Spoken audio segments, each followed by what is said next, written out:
And the next morning I call him. I said, what happened? We went there and we didn't find anyone. Meanwhile, after like 2 months, we discovered that they went there and Andrew bribed them. A Nigerian police statement is is equal to Gary.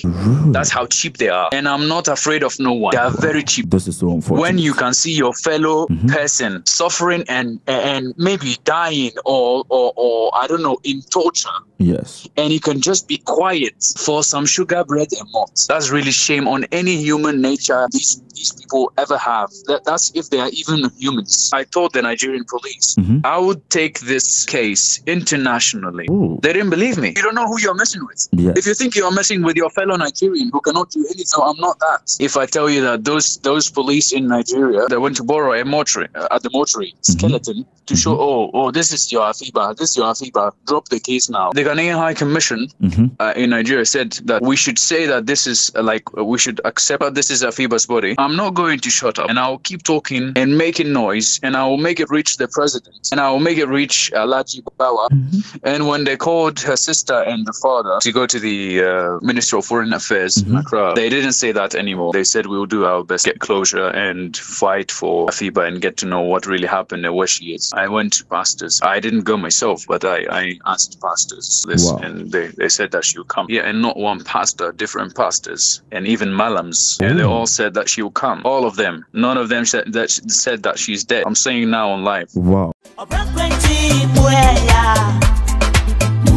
Abusanfo edanso me mama kwaba ediba akwantio munsem dwumadie so babia obia megidi sa waje so se obia ebeka na asem ampa ene abrante ni monyamfo bi enso age penie a obeka na asem ewo akwantio munsem dwumadie so na asade potokasem yebeka no. Today's episode is going to take a different dimension.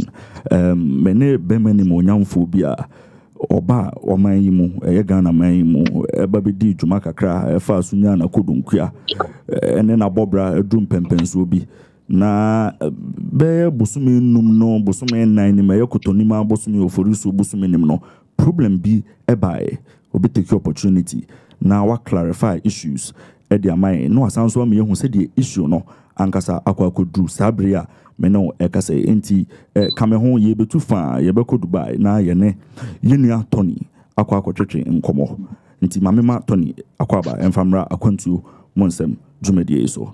Boss Tony. Hello. Yes, memo akwaba edeba akwantu monsem dwumadie so. Oh, GhPage TV. Nice to meet you, and thank you for the opportunity of bringing me to the platform to voice out what happened and what's happening at the moment, and at least so we can fight for the people who are not able to fight for it, which is in this case my wife. Abusanfo say the medical tia na omuti Boss Tony voice yi na muti accent kakra wo mu ni ade a obehu say okay adan be mani monyamfo ye wontimi nka yekrom kasa bi Hausa bono kasa bi wontimi nka ene ye ne betwetwe nkomo obrofo ntimi mekatwi no na ka brofo ba bi e wo se me poto kakra no na mahwe se me na eto na ode ma me die ne bi ama me minimu ate ntimi tima poto kakra ma nate a ye no so me di ho dwuma na ama conversation no aye kama pa. Now Boss Tony, let's go straight into the story. But then this is what we want to do. We are going to start from the basics. You've been in Ghana before. When was it? When did you come to Ghana in the first place? I think the first time I came to Ghana was 2018. Okay. Yeah, somewhere around that time. And what brought you to Ghana around 2018, just as you said? So I came because my mother was there. Okay. Yeah. So I came to visit her, and I stayed for some time. I liked the way, I like the country the way it is. I like to explore things, and but I wasn't planning on staying. And yeah, I wasn't planning on staying. But so the first visit, that was it. I came, I visited, then I went again, and I came back in 2019, like ending of 2019, and that's when I stayed a bit, and I liked the country, the way things are, and Corona hit, I think 2020. Yes. I remember, and I got stuck, and I didn't want to go anywhere else. Actually, I won't say I didn't have any place to go, because I willingly stayed. I could have went to Dubai or another place, but I didn't want to. I just stayed because I liked the way Ghana is. Interesting. So, can you tell us some of your fondest memories when you first came to Ghana? What you were expecting and the kind of impression you got about the country as in general? To be honest with you, first when I came there, I was asking myself, like, how do like they say, oh, the people went to this and so country, and they built companies and they built stuff like that, and I was interested to see how people build such things in a very strange environment, because I'm interested in such stuff. And I was so shocked for the first few months to see how are they able to achieve that. How are they able to achieve that, being foreigners? Later I realized the hospitality of Ghanaians. It really helps with such things. Ghanaians are, I'm sorry to say, I'm not giving credits to Ghana, but it's just different from the rest of West African countries. They are really warm-hearted and peaceful. That's the most thing I want to shed light on. Ghanaians are peaceful, and what happens in other West African countries doesn't happen in Ghana. I'm not saying there are no crimes. I'm not saying there are no armed robberies or whatever. But I would say it's peaceful.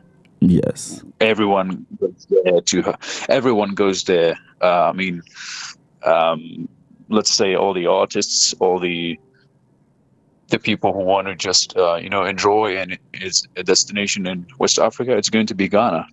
No other country. Yes. And why is that? It's because of the peace that is among people. And that peace will bring security and the other things that we want and we look for in any country. Interesting. So when you came to Ghana as a young man, definitely you might have spotted one or two beautiful women around. Tell us about your love life. How did you meet your wife? So it was a bit weird because I've never been with an African woman before. Okay. And I wasn't like I wasn't that curious person. Like, I want to try. I want to see how dating goes. Like, I wasn't that person. Actually, I wasn't even thinking of that stuff at the time. That wasn't my interest. I don't know. It's a bit weird, but yes. I found myself. I got into being interested in a person, and I found it okay. I found it good. I found it something, I would say, comfortable. Like, I found myself comfortable. I didn't feel I'm different. I didn't feel I'm different, and I was trying to emerge in the culture, and I wanted to embrace everything. Like, whenever someone says, "Oh, Ronnie, this," forget it's Ronnie from the outside, but just look at the inside. What am I willing to learn? What I like about the country? I like the culture. I like to do the things the locals do. I don't like to do the things the foreigners do. So yeah, I was this person that wanted to be involved fully with the culture and with the people, not as in a foreigner living there. And of course, you get yourself trapped in these, I would say, clashes and personal fights, or whatever you brought to this country, you're putting it outside. Now you have a new personality, a new identity, a new lifestyle. Everything is new. You know, all the people who move to another country, they would have to do such things. I would say it's cultural shock. Wow. Yeah, I didn't have that much. I didn't have that much because I was willing to embrace whatever the culture was. For Mr. Tony Nianene Kasawo, according to Munsem Jumedia Yusui. Now, the interview keep you suspense all through your interview no so far. And it's right from my introduction, me catch us and any beman munyamfobi eba betwetwe nkomo. Na yebe build it in a life no kakra or ba Ghana said na Ghana city. Of course, we catch us Ghana a very peaceful country. Asumdwema ye donipa epenipa esum nipa. Na oba no nso ohun san nyoma ni nyina bi ye run a love life mu kakra amana aka bibia kire am ye so oh wanya na adwese wo soso ahwede nso wo hu se oba mu no enye bad sa. Now after me ba be introduce ni pankasa ye ka no ho asem ne de atro. I know it's a couple of months one kasa wote ye nuaba Afiba ho asem. Very unfortunate news say me ko pe bibia bedi eno be ye den enam. Rabana dear, she went on a business trip, but stories all over the place. Ne very pleasant to cry. Now, God being so good, say you know, yenya other side of the story, and ne yenya opportunity. Any Afiba kuno, ana air tracking community say me keep you in suspense. Didn't me keep you in suspense no. Nam person who a branch and said you city ankasa. Now for yenchine yere enfanemra conversation him. Niam building up from there. Inti no yabeko back na yene Mr. Tony. Akwa twetwe enkomo ato aso afri baby an ear no. Big Tony, so which year did you meet Afiba? Which year? Yes, which year? That was I remember my marriage day, but I don't remember the exact. I can remember in months. Okay. I think that was in ending 2021, beginning of 2022. I didn't meet her and just, you know, we started, we've been together, like we just got together. No. Actually, the first time I saw her, it was like on social media. Okay. And we chatted as there was nothing in mind. And at that time, I wasn't with anyone. Okay. So, so later on, I developed some interest very quickly. And, I know that so many things... We met each other. Well, I know that so many things go into committing yourself into a relationship. What would you say were some of the traits that Afiba showed that made you commit into the relationship? So first, when I want to be with someone, I do a background check. Okay. I ask the people around, like about the lady, who has she been with, and how many relationships and how many years each relationship has lasted. Yes. You know, you have to ask these things as a guy. Yes. To know, because humans have patterns. We have patterns in the way we live, the way we eat, the way everything is in patterns. And so if a lady dated so many times, and those periods were very short, that could give you some signs that, I didn't see any consistency, so that's a red flag. Okay. If you see a long relationships, I mean, this is very obvious. If you see very long, I would say, endured relationships, well, this person shows some at least credibility or I would say, loyalty. Mm-hmm. It's like you have a CV. It's like a CV. You look at a CV, you see someone working in a company for 10 years, and you see someone working in 5 companies, each for 2 years. Yes. Now, people think that you need more experience, and the people who worked for 5 companies are going to be picked. But this is wrong. They will pick the person who worked at one company for 10 years because they look for commitment and loyalty.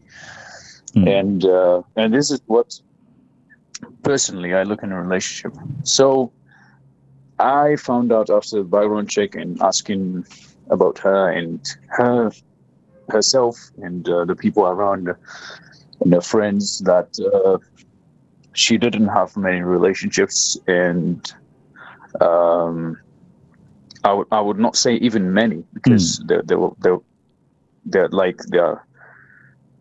I will not say how many, but it's basically maybe 1 or 2. I don't know. Her whole life, and considering her age. Yes.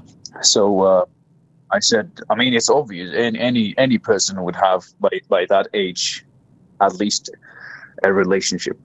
So when I discovered that, and no one could ever say anything bad about her, like, I've done something with this lady, or I've slept with her, or whatever. No one could ever say this. Sure. And I was proud of it. Yes. Personally.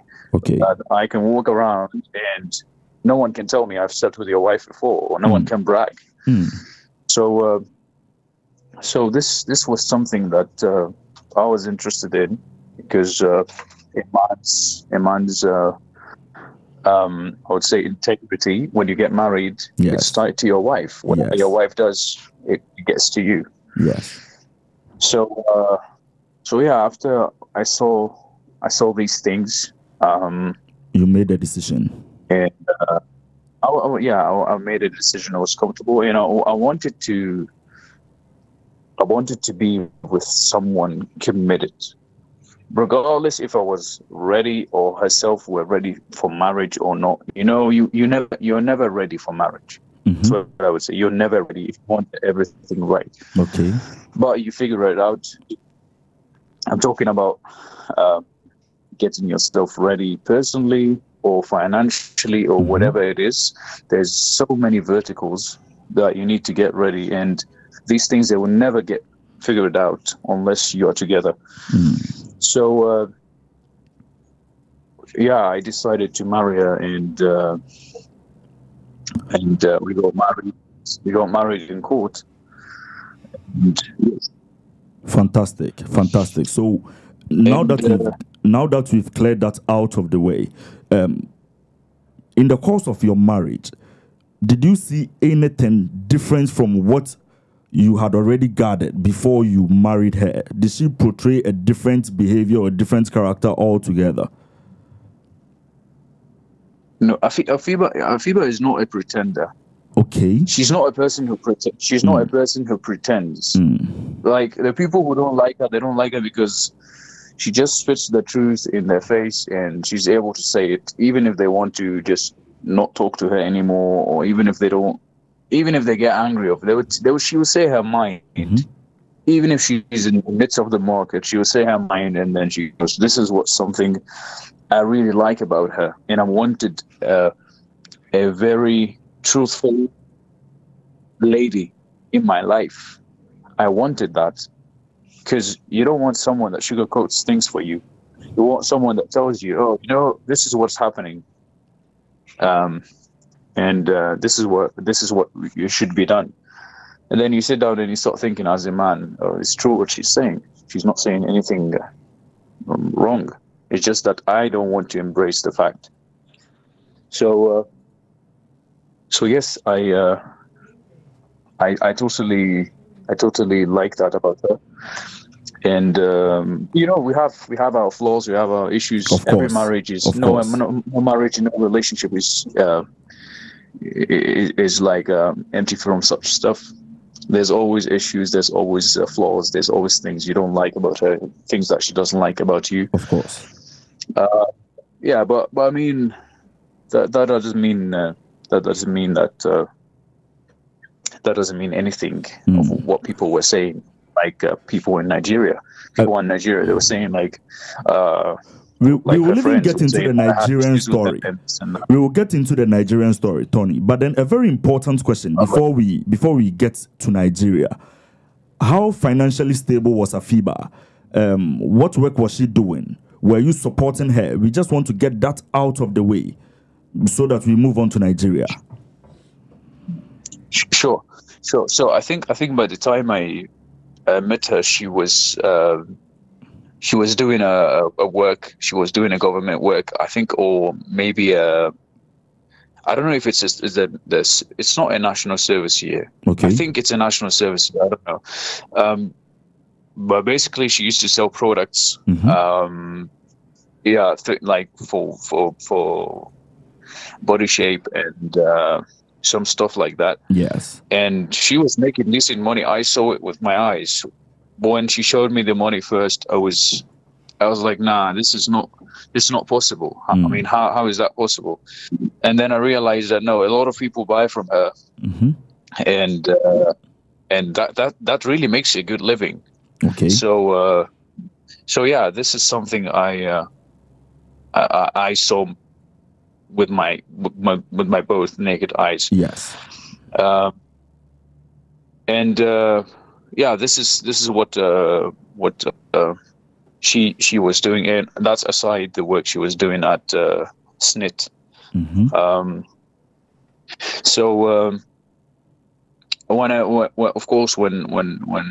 we got married in this, we support each other.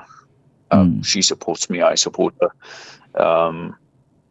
But basically that's the things she was doing, and later she got herself into two other things. Okay. First one is the dog business, pets. She opened the shop in Takoradi, and she sells dogs. She breeds dogs, and all the sorts that is attached to it. And when we moved to Dubai, she started bringing products from here to Ghana. Okay. So she kind of like started selling it this way. And also another thing, it was like an agency, a registered agency in Ghana that she sends people from Ghana to Dubai. Okay. Yeah. Right. So she has like a travel agency. Okay. And I'm telling you these things because that's what I was the one finishing papers for them. So I know what I'm talking you know about. exactly what you are talking about. I was doing that with her. Yes. Yeah. So that's. Yene Tony ana eguso etwetwe nkomo wa kwantu mu nsem dwumadie so Tony eya abranti a oba Ghana ne maamenti obehia abayo kama eje pene ne tena so ono mbebobra no Tony ne de osanso call ne kro mu se okwakoye adwuma kakra support na yere ba besra no mafa nyoma no maba to ope bibia bafie no ne yere nyina o metima build something together besine ye hunu ba bia yenu abai ewo. We will get into that part of the conversation na answer na yebekọ ho no so product bia opese udobo hu the ra e yakonto mu nsem so the platform is big, GhPage TV. Just pick the numbers on our screen na fan numbers na any entretwe nkomo via text, WhatsApp, obitima friend said open bia no ye beje penny any achechre onum na yetima bo udwumedie bia ho deru e de ama sounds na wo story opese oni ye share e wa kwantu mu se ekoye se enkoye se de sitie bia no fan number the screen asi na any entretwe nkomo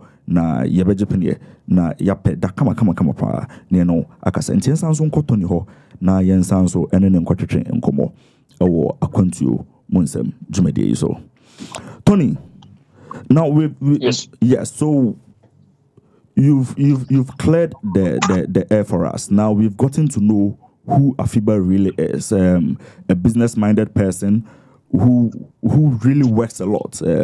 She's very good at what she does, and you've been supporting her also. You've confirmed that to us. Let me ask you this very important question. Did it at any point in time occur to you that she may be doing something that you are not aware of, or she may be traveling elsewhere, maybe even in the country internally, and then she wouldn't tell you? Did that ever happen? No, even her trips to from Takoradi to Ghana to Accra. Okay. It never, like, she never goes there without telling me. She said, "Oh, I'm setting off now. I'm setting off. I'm coming back," or at least she would tell me, "Oh, this is my plan. I'm going to stay in Accra at my sister's place for like a week," or something like that. And when she wants to go out of the country, she starts telling me that. Like the stories and whatever she wants to do in the other country, like a month before, even 2 months before. All right, I'm planning on doing updated. that. Yeah, sometimes even she told me next year I'm doing this, and the next year she went to where she was telling me. Wow. So it wasn't something behind my back. Everything. I mean, this is a promise she made to me, and I asked her that before we got married. I told her, whatever it is you want to do, just tell me about it. Regardless of my reaction, just tell me about it. I don't want anything behind that. Yes. Yeah. So whatever she does, wherever she goes, she always tells me. I never went to a place or something, and I didn't know. Like when I came back, I didn't know that where she was. She always tells me about it. Very, very interesting. Very interesting. So how did this Nigeria conversation come in the first place? When did she inform you that she'll be going to Nigeria? And for what purpose was she going to Nigeria? So this Nigeria thing was impromptu. Okay. It wasn't something planned. Okay. So this is the first time that she tells me I want to go to Nigeria without even planning things.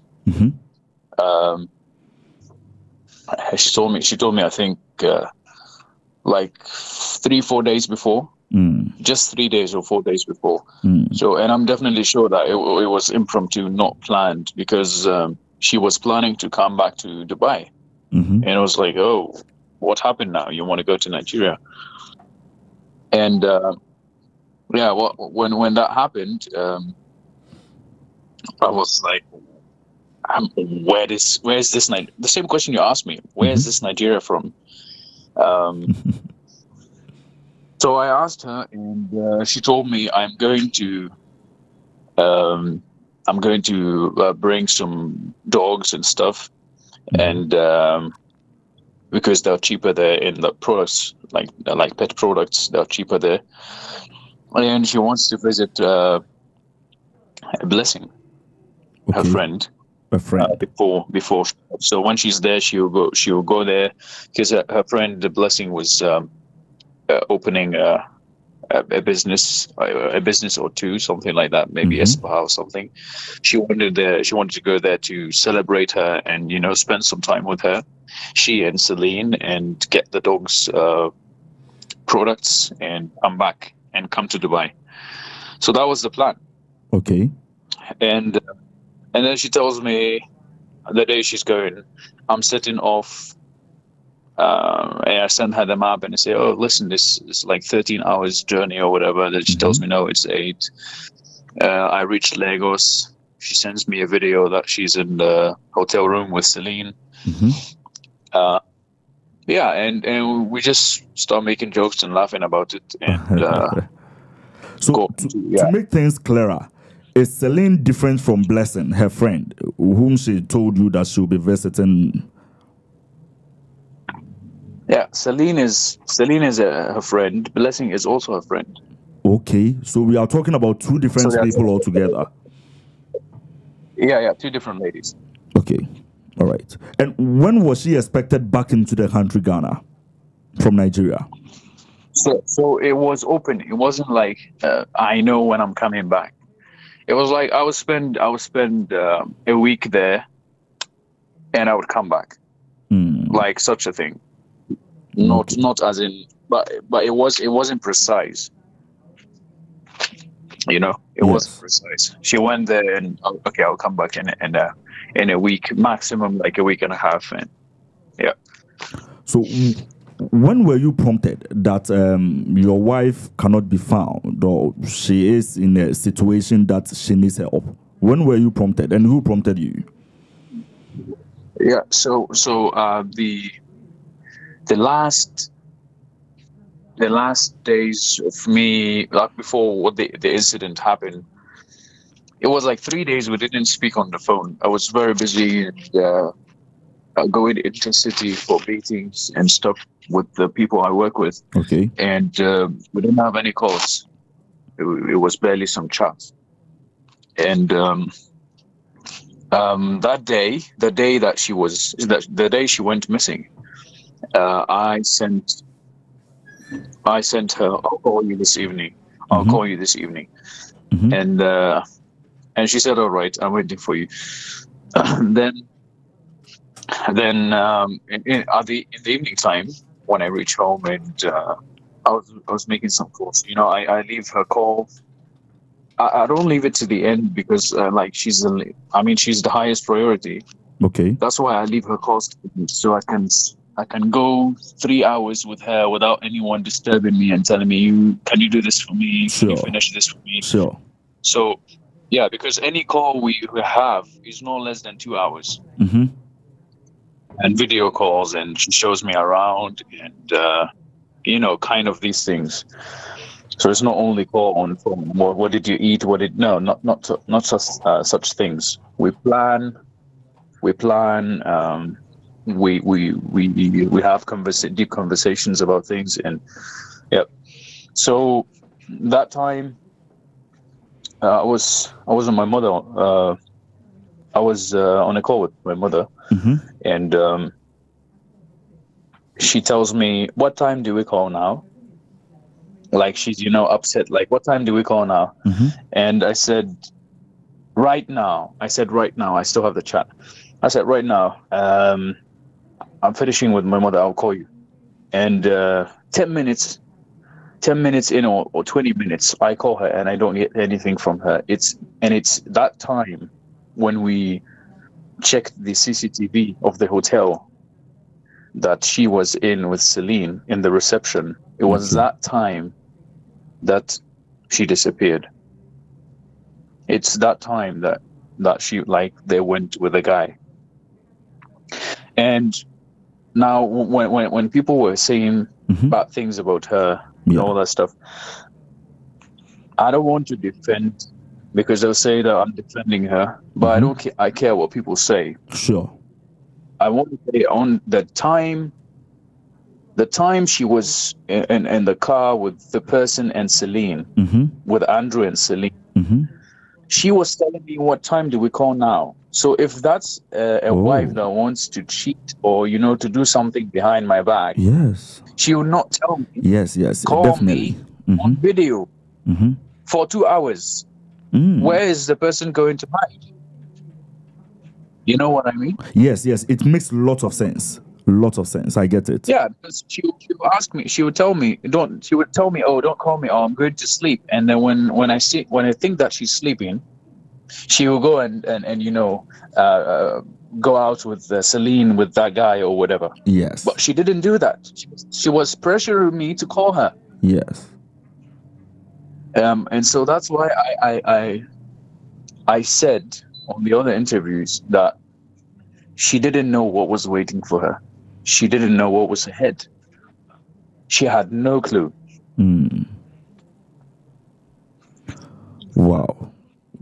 This is very, very sad. Very, very sad. Abusafo Uguswa Sheng Ewa Kontumun Sem Jumedi so Tony Ediera Nigeria or Mayen the version of the story. Na yatete Sem ni bebre every baby but or Mayen who the woman kasa say in Sem na yatwa bonteno enya sa na ni nyina atie entirely to the extent say we're making it clear say a brokra na opeso one na yere kasa na yere peso one na kasa in the presence of our brandy and on na yere pressure say yen kasa be 2 hours or so enti so obi ase be adwenboni woni trima na opeso ko bibi boni a ankanya dey at that time no kra no ko be push for a conversation, and I feel say he's making sense one kasa nso tia say the also pese wo judge ne fa bia no na won so wa judge e dey afa ho.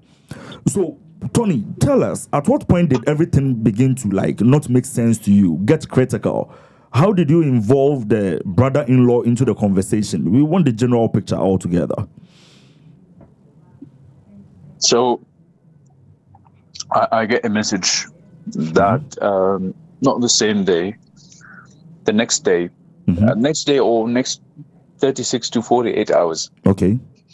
I get a message from Blessing, her friend. She tells me first, Afiba and Celine were supposed to come to my place today, but they didn't. Immediately she said that, I had a very strong feeling that there's something wrong and Afiba is missing. Immediately she said it. I don't know how I realized it. Wow. I just knew that there's something wrong. And then I said, Blessing, save me the stories and time. What is happening? And then she sends me the conversation with Afiba like 2 hours later that Afiba sent her, called the police, kidnapped by Andrew. So you knew this. Why didn't you tell me straight? Yes. Why? Why didn't you tell me? What am I going to do? What is my reaction going to be? Wow. Even if I get angry, am I able to reach you where you are? I cannot hurt you. So this drama and back and forth to give me the first distress message, I really didn't like what happened, to be honest with you. Yes, of course, I understand. And then she reached out to me and she gave me Celine's number, which Celine's sister's number, which is Teresa. It's her friend's sister. Okay. She was the one on the ground because Blessing said that she traveled for an interview. I mean, how could you travel for an interview whilst your friends something of this sort missing? has just happened? I don't understand. You say? Please go on, sir. Yeah, so I call Teresa and I say, what division do you have in your area and how can we get to the police? And she told me that she went to the Abba station, Abba police station, and that's where they got missing. I mean, that's where they went to his house, and after that, we didn't hear from them. So we speak to I speak to the commander and all this, and then they say it's a progressive process. Things take time. I said, sir, I know that in any country on the planet, there's a rapid response. Yes. There's something called rapid response. There's something when it comes to emergency or bureaucracy, put it at the door and enter to a chaotic place. Yes. And he said, oh, my brother, things will not happen like that and stuff. I said, how much money do you want? I said, how much money? Just tell me the number. I will send it right away. I want you to go to this house, which is Andrew's house. Go to this house and arrest Andrew. My wife is in there. And he tells me, we will do our best. And she has given us already the location and what not. So that same day, I send money, and Celine's boyfriend in Ghana sends money too. And that's for, paying the police and paying for her stay in a hotel next to the police station. That's Teresa. And then they go on a trip together, Teresa and the police, to search for Afiba and Celine. And when she gets to the place after... So previously, I just skipped something. Okay. They went to the hotel, the Panyu Hotel, to check the CCTV cameras. They saw that Afiba and Celine got in a black Benz. And that's Andrew's car. Okay. So when she got to that place, she saw the Benz inside the the courtyard. Like there's a yard, house yard. So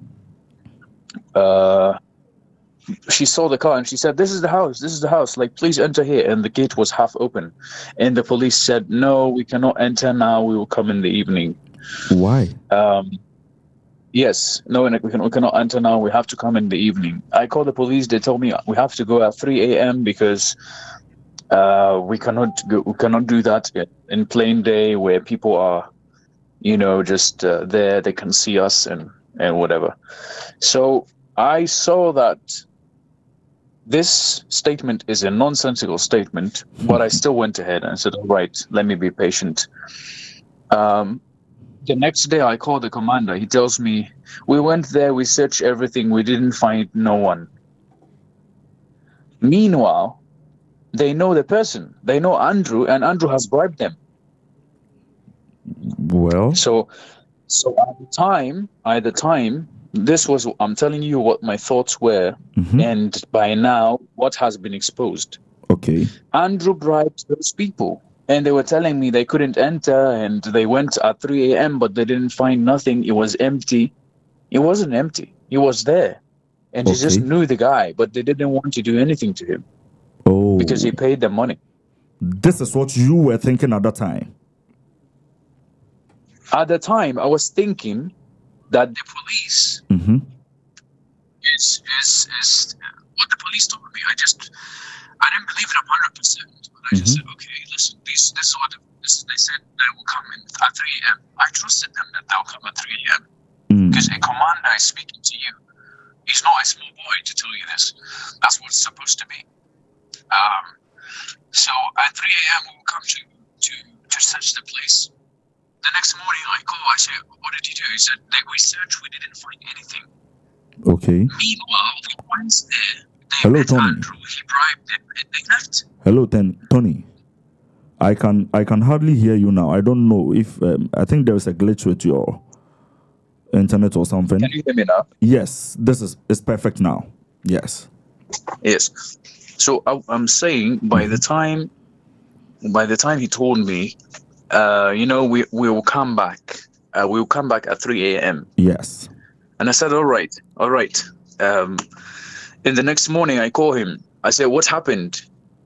What did you see there? He said, we went there and we didn't find anyone. Wow. Meanwhile, after like 2 months, we discovered that they went there and Andrew bribed them. Oh. They didn't search anything. Yes, and they left.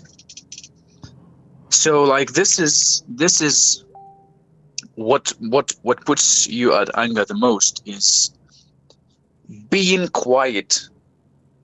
Wow. About a crime. Like that's police. I would say Nigerian. I would say it. I don't mind. I don't care. Police silence. Nigerian police silence. All right, Nigerian police silence is worth Gary. Wow. This is so unfortunate. This statement is really police. A Nigerian police statement is worth, is equal to Gary. That's how cheap they are. And I'm not afraid of no one. They are very cheap. This is so unfortunate. When you can see your fellow person suffering and maybe dying or I don't know, in torture. Yes. And you can just be quiet for some sugar, bread, and malt. That's really shame. That's really shame on any human nature these people ever have. That's if they are even humans.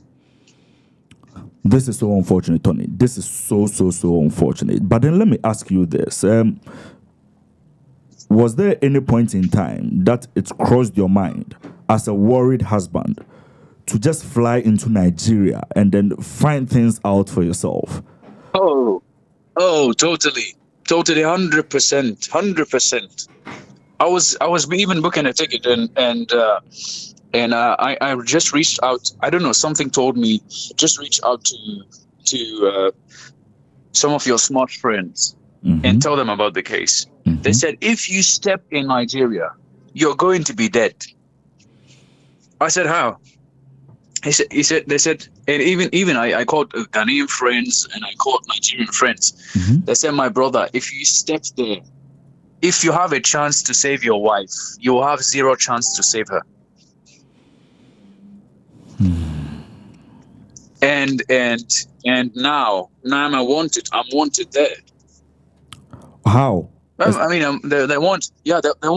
Like, if I step foot in Nigeria, they would just take me to jail, or they would jail me, or I don't know. They would extort me. I don't know what they would do. But before we because even go into that, I've been always making noise. I told the Nigerian police I would take this case internationally. Ooh. They didn't believe me. Wow. They didn't believe me. You don't know who you're messing with. Yes. If you think you're messing with your fellow Nigerian who cannot do anything, no, I'm not that. I'm not that. They don't know who they're messing with. So from day one, bringing up this case. I don't care about credit. I don't care about nothing. Tony, before we what even I said, go into, I did. Tony, are you there? Before we even go into how far you want to pursue this case, talk to me about the Ghanaian authority in Nigeria. Of course, there is a consulate or embassy or something in Nigeria. Did you get in touch with them? Did the family here in Ghana get in touch with them? And what was their response? So I myself reached the Ghanaian embassy here in Abu Dhabi, and I reached the Nigerian embassy too. And I wrote petitions. I sent them both. I sent all the details about Afiba, myself, my marriage certificate, Afiba's ID in the UAE, like her residence, everything. And I told them to reach out to the authorities there. Then from Ghana, we reached out the Ghana High Commission in Abuja, and there was some diplomat involved. He went to the police station. He's a Ghanaian, and I had contact with him, and he has really done a great job. But his power is limited. Like it's not within his reach what he can do. Okay. So he went to the Aba station, police station, Umayya police station, when Andrew was in custody. The criminal, when he was in custody for 2 weeks in the cell, he went to meet them and tell them, what are you guys doing? Are you questioning this? Did you search the house? Did you do this? Did you do that? And the police was telling him, oh, okay, that one makes sense. We should do that. Wow. Imagine. Yes, and they were taking videos of him. They were taking videos of him, and they took his phone at the entrance and all that stuff. So him, as a Ghanaian diplomat, he doesn't have much power to command the Nigerian police to do things. To do their job, yes. But he was trying his best. He was trying his best to get some closure of what happened. And Andrew was alive back then. So I said, what does it take? What does it take to torture him? This guy will not speak unless you torture him. I said, I'll pay money for you guys to torture him. Oh, you even went to that extent? It really made sense. Excuse me? You even went into that extent of offering them money so that they could torture him for the information that you want? I said, I'll pay you money to beat him. How much do you want? 500, 1 million, I'll pay you to beat him. They said, oh, we cannot do that. I said, what are you talking about? Nigeria now is with human rights. You that your people die on the street. Now you are saying you don't want to torture.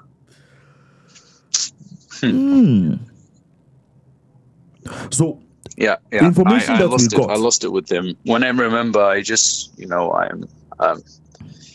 just forgive me, but I can't not get angry over such things. Yes, I understand.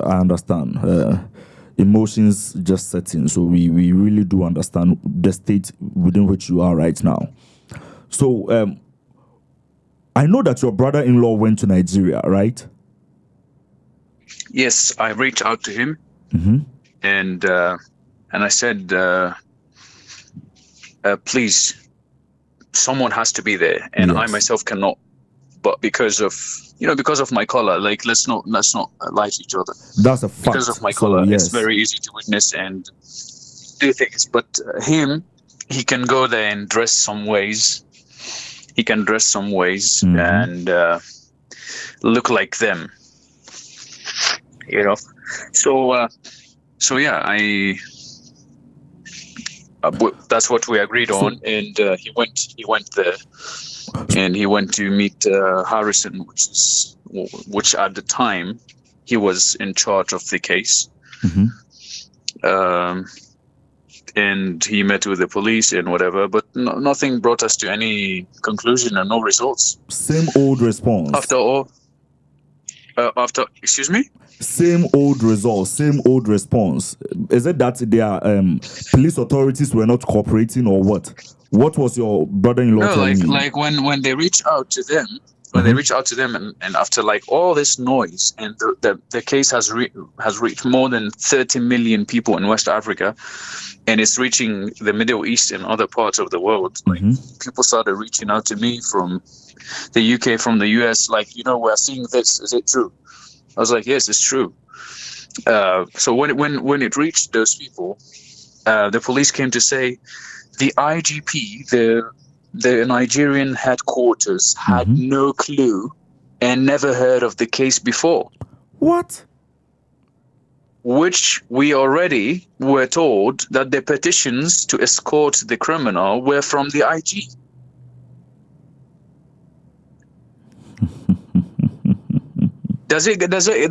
Can you process this? Wow, this is very difficult to process. Extremely difficult. You don't need to process it even, because it doesn't make sense. Yes. It's for a toddler. It's for a toddler. Very obvious that they are playing games. It's very obvious. And everyone is quiet about it.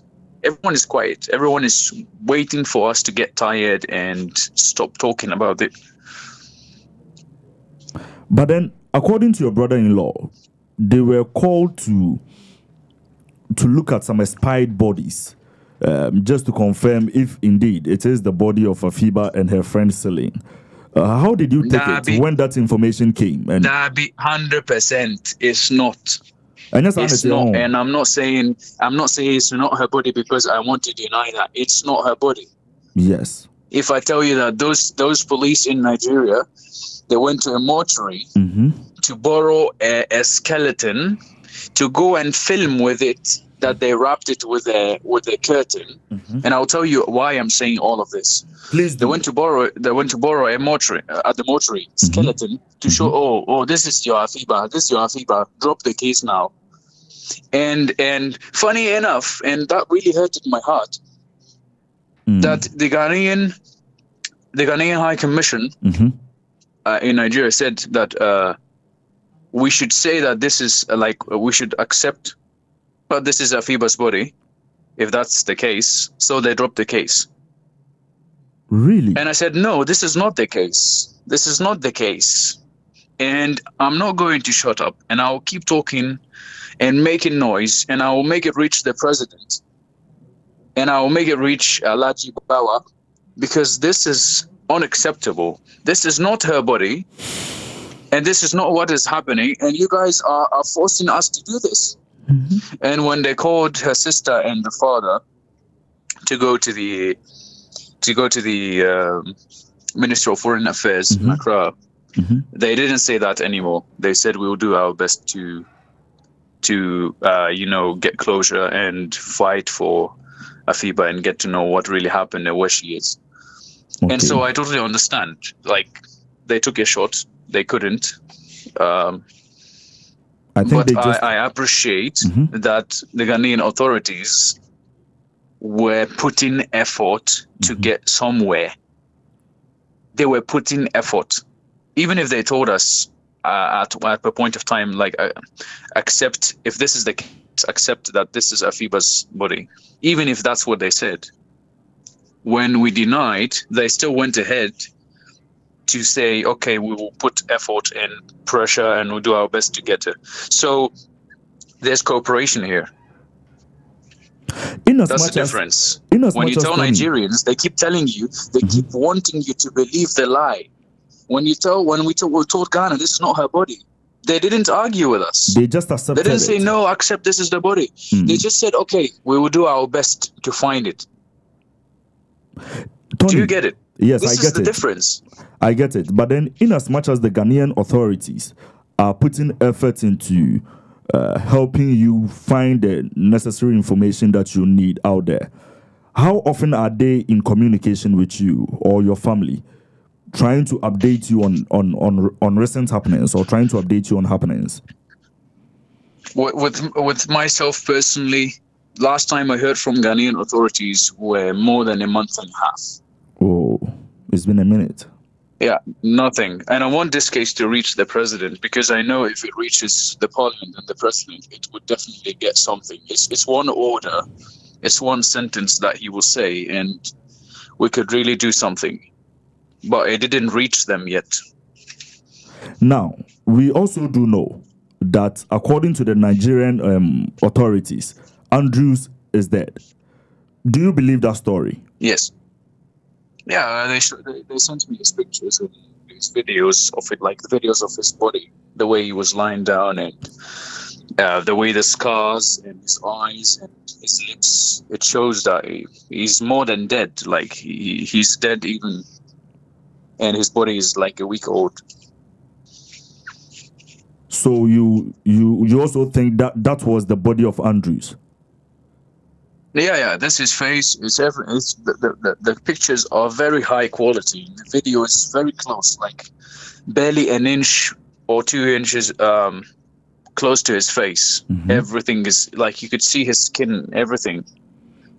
His body, the way he's naked, the way he has cuts because they removed the bullets from his body and all that stuff. And even they sent me pictures of him in the car shot. And the blood was there. They put him at the back. So yeah, this 100% that the person died. All right. So do you think there is any mystery behind his death? Maybe there is a different thing that the Nigerian authorities are trying to cover or something? Yeah. So I'll tell you the two mysteries. Tell me about relating to Andrew and mm-hmm. relating to what the police has done so far. Sure. So the first mystery, Andrew wasn't killed, like his car wasn't shot, because that's what the Nigerian police said. It was shot. But if you zoom on the picture, you see that the front windshield, the glass, mm-hmm. was hit by sand rocks. You know that there's a type of rocks in that particular area. Yes. And it's in West Africa. You know, yes. That red sand. Yes. So there's some of them, you have like rocks, and when you hit it on the ground or when you throw it on something, it splashes and it becomes sand powder. Mm-hmm. So they held these rocks and they hit the windshield with them. And unfortunately for them, the sand was still on the windshield. Like it really showed a concentration on the windshield. Oh. So it's very obvious it wasn't shot. Because if it was shot, the bullet would not make such an incision. Mm-hmm. You know? Mm-hmm. Mm-hmm. That's first. Second, that's the car wasn't damaged at all. By the way. The car wasn't damaged. The doors are not damaged. No scratch, nothing. It's only one mirror that is that's broken. And Andrew is shot in. So what I think is they took him out of the car, they shot him, and they put him in his car, and they said, "Oh, he died in the car," and they removed the number plates. Wow. Okay. Wow. So this is the first thing that Nigerian police lied about. Okay. Second thing, they said they would need 2 weeks to come up with something, to come up and tell us what really transpired. They didn't come up to say anything. It's been a month now. And I said on Coffee TV before, if you guys are coming to say, like Mohbad's story, you know Mohbad, the artist in Nigeria. Yes, Mohbad, yes. They said he died from like 6 months in investigations, and after the police came and said he died because of juju. Mm-hmm. It's like, if you want to tell us such story, keep it for yourselves. We're not going to tolerate such nonsense, because that's really nonsense. So don't come forward to say it. Just keep it for yourselves until you come up with something sensible. We're not going to listen. And this is the thing. Nigerian police has been trying their best. They're trying their best. Like, in fact, if they put all the effort of creating this movie, this compelling movie to anyone, if they put it into searching where they are, they could have found them already and told us and finished the case. But they dragged themselves in more and more things. I always say lies will never last. It's always the truth that will always win. You can lie, but you lie for a short period of time. They are lying. Every day they keep lying. And the more they lie, the more they implicate themselves into the issue. and the more it's smelly. You know, the issue is like it's very fishy. Speaking about juju, so you made mention of juju, so I want to chip in a question. Talking about juju, spiritualism, superstition in our part of the world. You've been here, so you know where I'm getting to. In our part of the world, we believe that sometimes when someone is being haunted, the person can appear to you in a dream or something, or maybe someone can suggest that you go to, let's say, a pastor or a shrine or something to perform some rituals. Has any of those things come to you, or have you seen her in a dream or something telling you something? Like, have you felt something? Yes.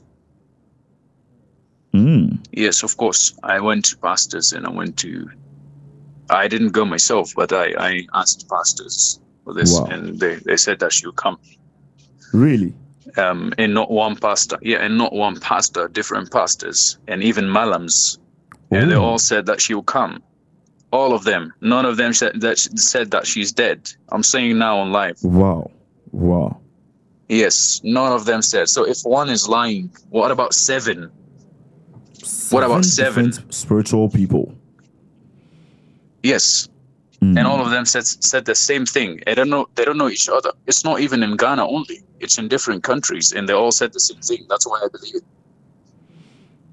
So that gives you a bit of a relief, coming from the fact that even when your brother-in-law went to confirm the expired bodies that was being shown to him by the Nigerian authorities, and when he cleared the air that this body is not the body of my sister, this comes as a relief to you, sir.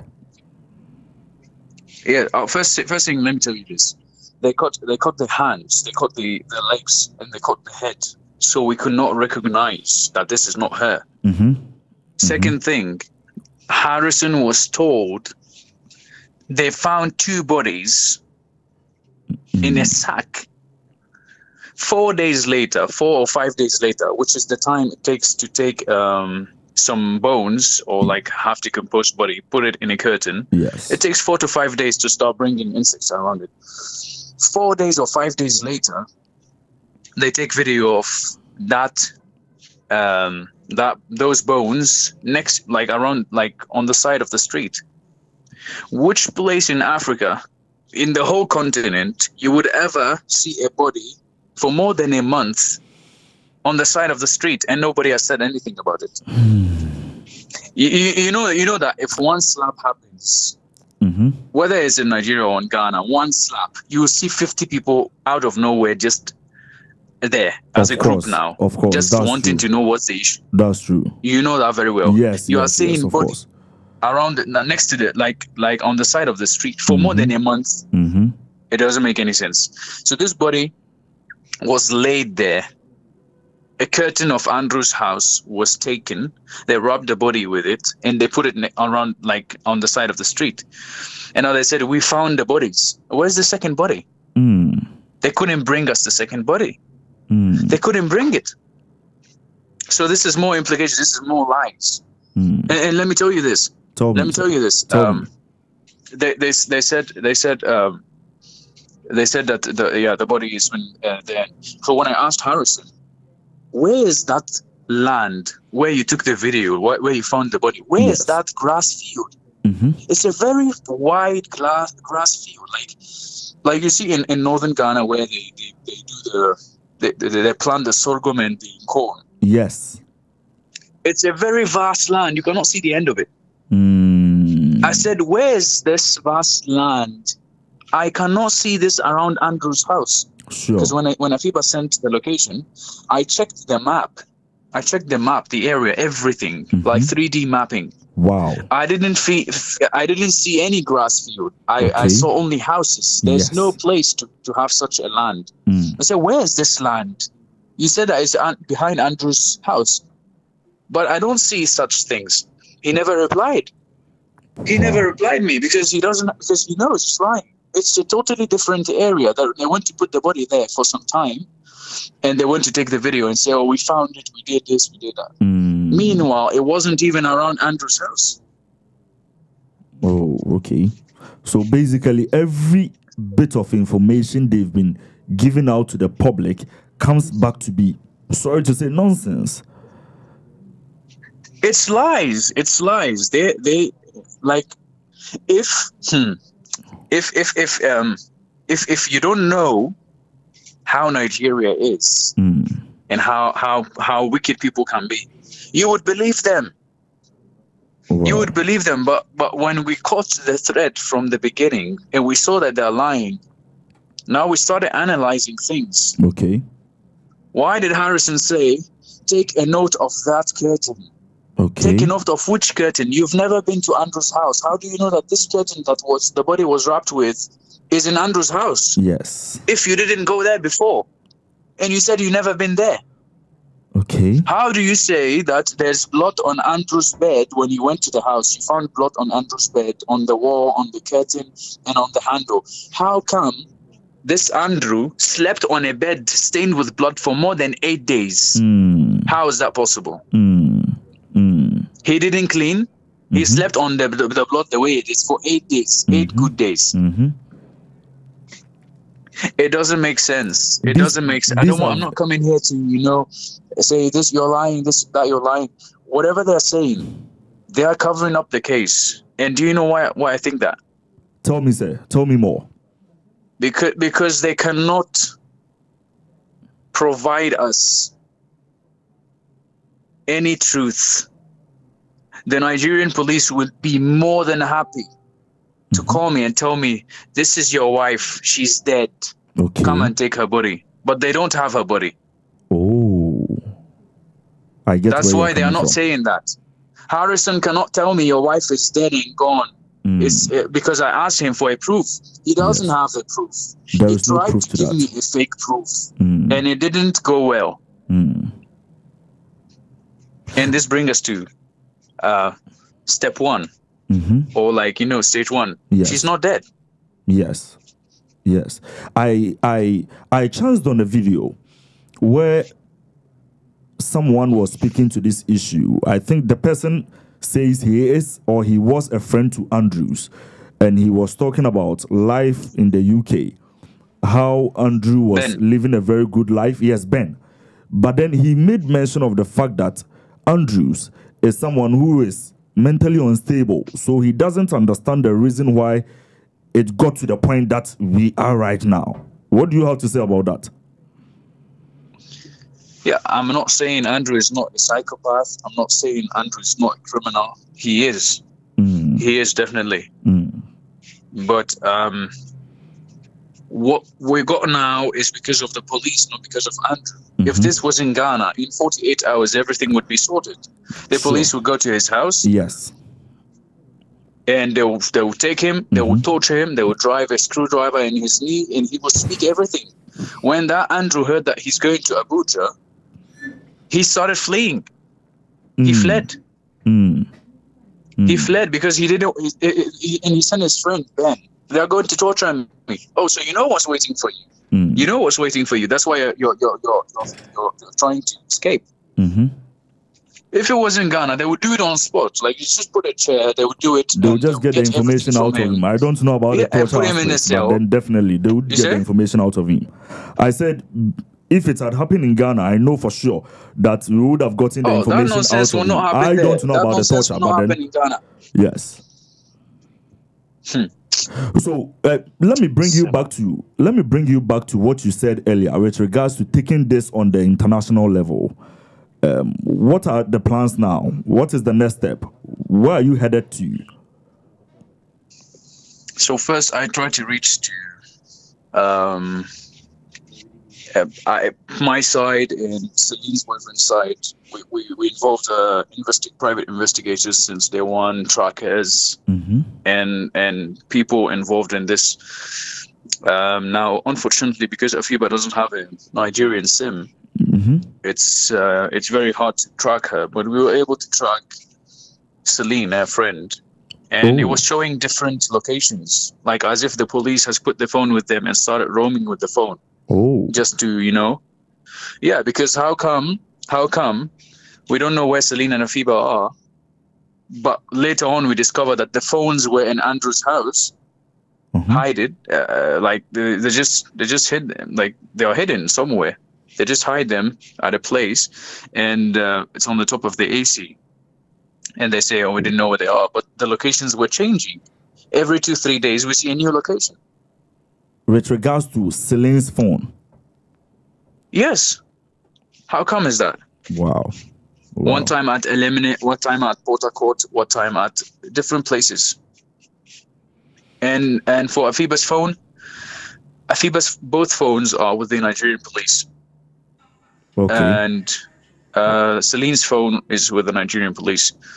And Andrew's laptops, phone, car, the whole furniture, the whole entire furniture, his house furniture, is with the police. They brought a truck and they took all the furniture, TVs, fridges, bed, everything. They took it out of the house. The house is empty. They took it to Abuja to investigate it. But we both know that it's not for investigations. They would just distribute it among themselves. Tony, I know that you definitely want to come to Ghana, or maybe you would want to go to Nigeria. How safe do you think you are? How safe? Yes. Coming back to Ghana or going to Nigeria or something. As for Nigeria, I don't need to. I was planning on going, not even for the space, because of our business stuff. But no, I don't need to step there ever. I don't need to step there ever. Not even in 10 or 20 years. Wow. It's not only, I will never step there. But then for Ghana, do you plan to come down, maybe see Afiba's family, maybe see your mom or something? I cannot disclose that with you. You cannot disclose that with me. All right. Perfect. So is there any other information that you would want to give out? With regards to the situation. I think this is enough. Okay. I think this is enough for any person. Okay. Or any authority that is starting from scratch to investigate this case. I think this is more than enough to deal with. We've spoken for some time now. Yes. I believe there's a lot of information involved here. I would say I want to plea Ghanaian authorities and whether it's the president's office or the parliament, anyone who could do something and help. We are trying to reach some people, but they're not replying our messages. I don't know what's the reason. Like, we do our part of searching the people in power and reach out to them, but we cannot control if they reply to us or not. So I plea that this case should be looked into, because there's no much investigations that should be done. The proof is there. It's on the phones. It's the conversations. Everything is there. You just have to open it and read. This is like level 1 of investigation. It's very easy. It's not like something happened and we don't know what happened. And the Nigerian police knows what happened, but they're not coming forward to say anything. I even reached myself to the speaker of the IGP of the whole of Nigeria. He never replied to me. Wow. He never replied. I called him. He never picks my call. And it's ringing. It's ringing. He never picks my calls. It's like they want the case to die. They just want it to die. I said it before. I said it before. It will not. It will not. We will not get tired. Don't worry about that. All right. Thank you very much, Tony. As our in-law, as a son of our soil, we are very much with you, and we are also extremely confident that Afiba is out there. So is Celine, and definitely we are going to find them, and then we are going to find them very safe. Okay. Amen. So thank you very much once again for joining us on Akonto Munsem today on GhPage TV. Thanks for the opportunity to bring me to this platform to voice out what I wanted to voice. And thank you so much. You're welcome, sir. For your time. You're welcome, sir. All the best. So for internet, Akonto Munsem Jumedi so na mote Toninka say oche oba Ghana said na brabo musitie de ko ne kro mu o ye adwuma kakra behia oba onene ware ye kama nyoma ekoso.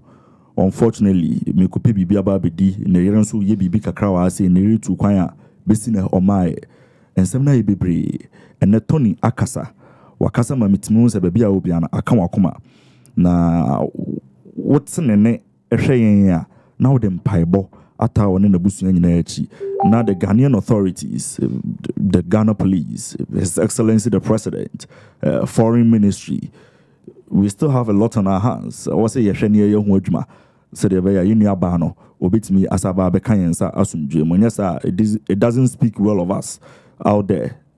Public we no bonso be ebo edin said ye eni so bo edin bia nti yesre na yemfa ye hunshim na yemboa na nuaba no ensa so emra na oma meka yensa asumdwem abusafo so hwe wa kontu mu nsam so na so pesa wo share wo story definitely numbers in the good screen as no hwe number in the good screen as na 0593025576 obetimi asendo ye message na ya GhPage ne no edi nkomo wa kontu mu nsam so sanso na wo product na say opese ye bo ho the ro edema won so the same number 0593025576 ofa number na ye no ebedi nkomo me ane me GhPage ene wo edi kontum nsam nkomo no ye frame Berima Kwaku asubonte obetimi aframe Ken Asubi baby a obia me kasa kontum nsam a so bia be kana asem makraw Edien na ebema obi atu bata afiri ne kurom edi akopi obi maso eya ho kire anase ya ware esuku ana si ebetwa wasu afiri kurom ana edu bekwa akopi obi maso ana mpanimfo aka to se ne ope bibia akokotoko no yenye na bro na mesrem ni bisa o eba na kwantuo mu a sa na tie akwantuo no wo hwe firi akiri a aya na emu efepa na emu ben a ana hu se nsem wo enunti na GhPage TV edi dwumadi esron kokra ede bro Facebook eni YouTube so ai friend akwantuo mu nsem ede bro said ye be ya ubetimi ne edi nkomo efa wama ne ho wonisuo ne a ahye wakoma mu ma de aye awerho wo so ebi nso okra na eye anigye ana wanya e wa akwantuo enti na ye di dwumadi esron kokra a ya hyehya ya to ne din se akwantuo mu nsem ede bro medei ede Berima Kwaku subonte